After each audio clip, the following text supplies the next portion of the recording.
દેશભરમાં જાઉં છું ત્યાં પૂછું છું, આજે મોરબીમાં પણ પૂછવા માંગુ છું, ઘૂસપેઠિયાઓને ભારતમાં રાખવા જોઈએ ભાઈ? અરે જોરથી બોલો, રાખવા જોઈએ? ભાઈઓ બહેનો, તમે ચિંતા ના કરતા. આ ઇન્ડી એલાયન્સ વાળાને, કોંગ્રેસને, મમતા બેનર્જીને જે કરવું એ કરવા દો.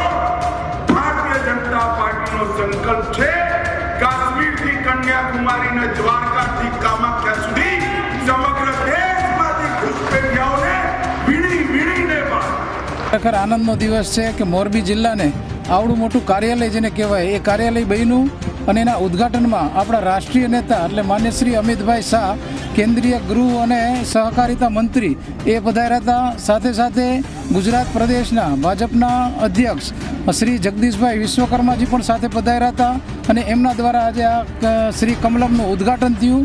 અને સ્ટેજ ઉપર જે આવ્યા અને લોકોની વચ્ચે જે આનંદથી જે વાત કરી છે અને એક વિશ્વાસ સાથે કીધું છે આવનારી ચૂંટણીઓમાં ભાજપનો જય જયકાર થશે. એક વિના સંકોચે વિશ્વાસ સાથે આપણે કામ કરવાનું છે અને બધા કાર્યકર્તા ખૂબ ઉત્સાહથી પણ એને વધાવી લીધું છે. અમારી તમામ માહિતીથી અપડેટ રહેવા માટે જોડાયેલા રહો S9 ન્યૂઝ સાથે.